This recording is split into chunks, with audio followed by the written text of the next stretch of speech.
Foundation of Goodness, the objective is to try and narrow the gap between the urban and the rural sectors. I have seen the disparity growing wider and wider. So we wanted to go down to the rural communities and enrich their quality of life, trying to give them opportunity, training and the facilities so that they could excel just like in the urban sector, trying to create equality as much as we can. I was pretty privileged to be educated in Colombo, and I had all the chances, the opportunities, facilities and the training.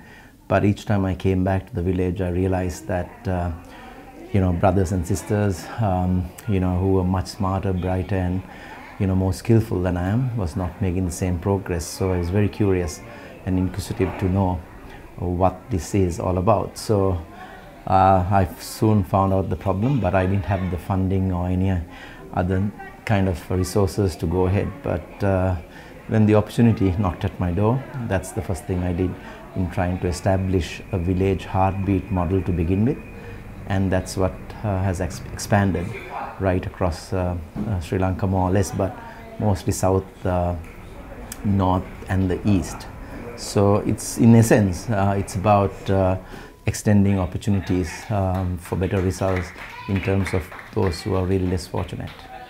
I just had allocated a certain portion of my property to construct a place where we could teach kids English, train them in computers, then a maternity clinic, children's play park and a life skills development center, and then of course supporting the rural school in numerous ways. So it was kind of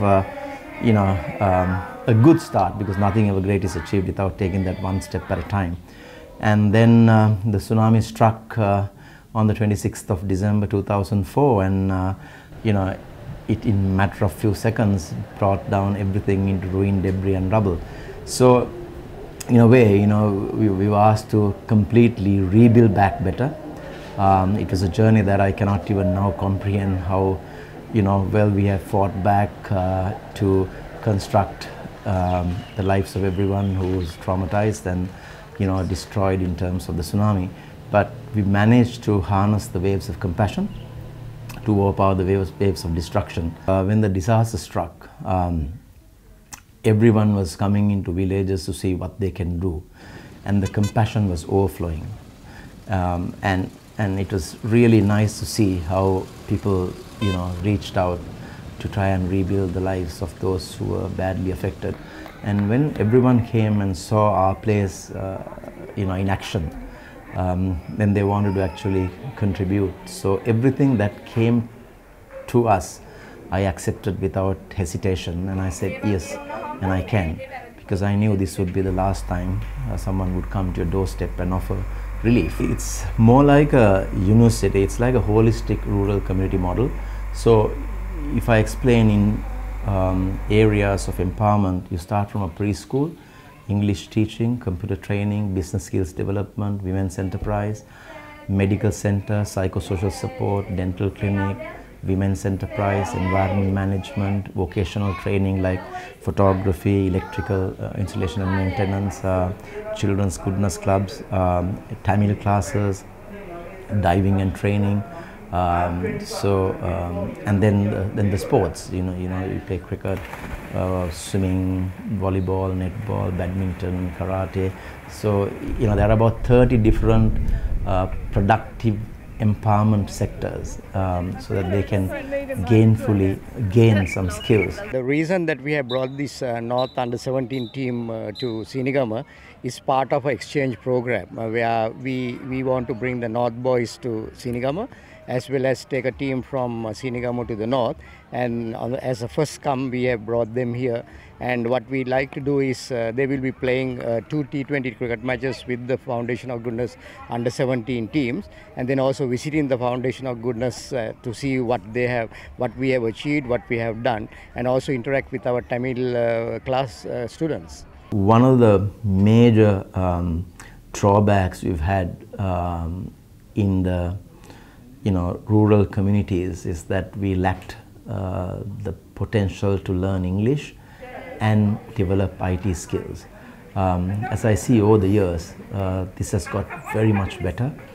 And wherever we go, whether it's the south or the north, now in the north more so, we try to empower them through computers, which today brings the world at your feet, and they also learn English faster. So our priority is to establish as many opportunities or training centers of learning.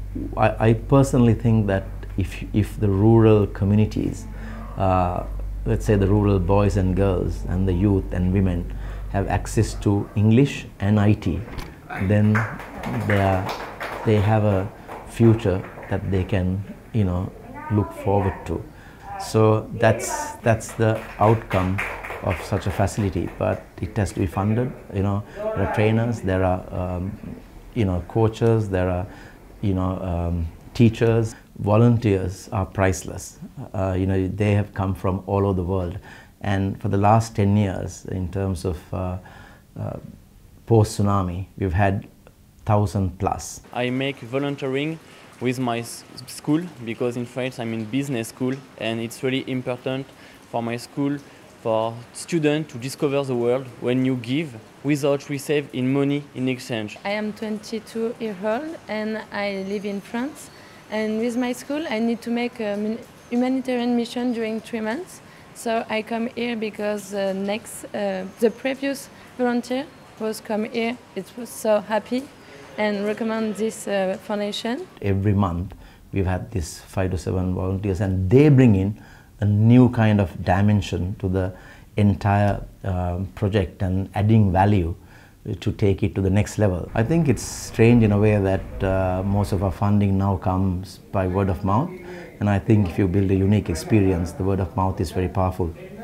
So hopefully we've expanded to the north post-conflict, trying to rebuild their lives speedily, and having gone there 45 occasions consecutively, uninterruptedly, unwaveringly, we've been able to help such a large number and continue to do so.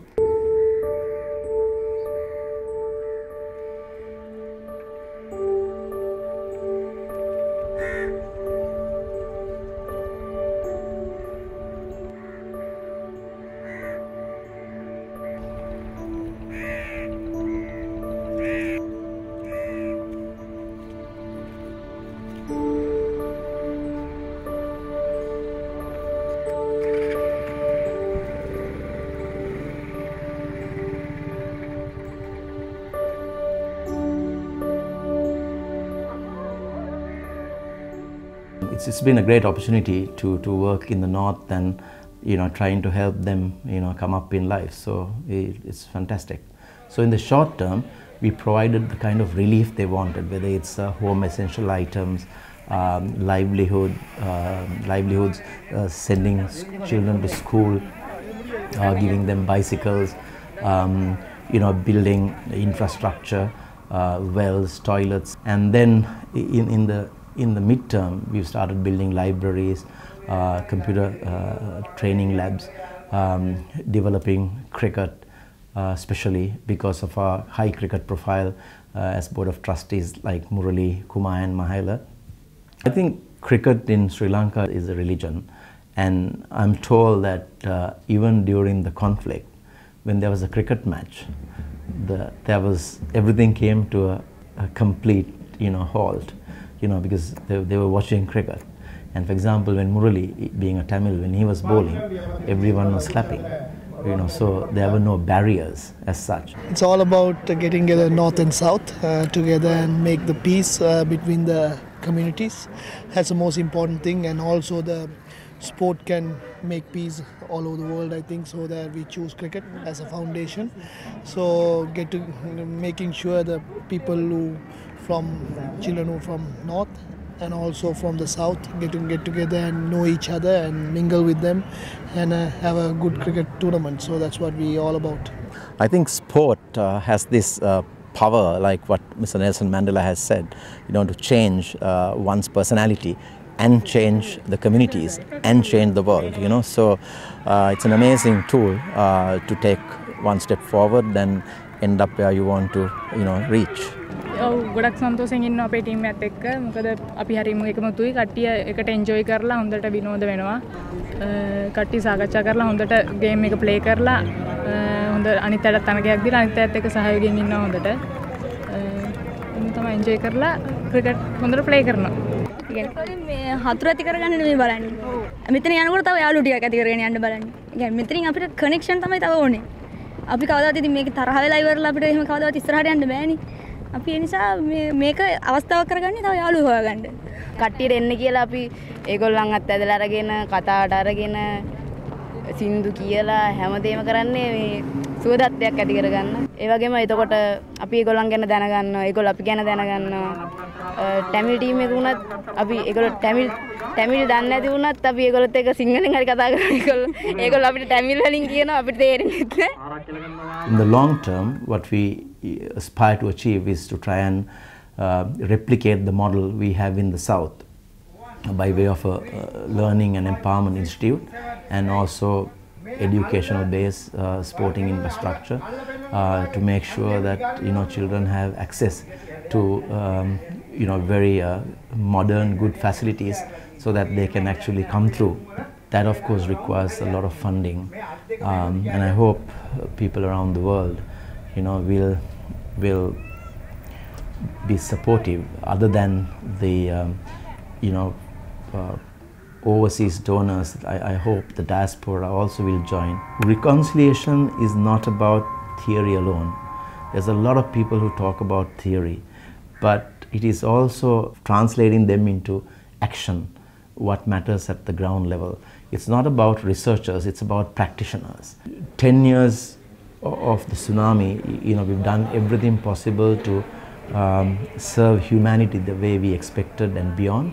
So the next 10 years is to establish ourselves in taking this concept into another level, but we need to stabilize in terms of our financial resources to make sure that it is sustained into the next 10 years.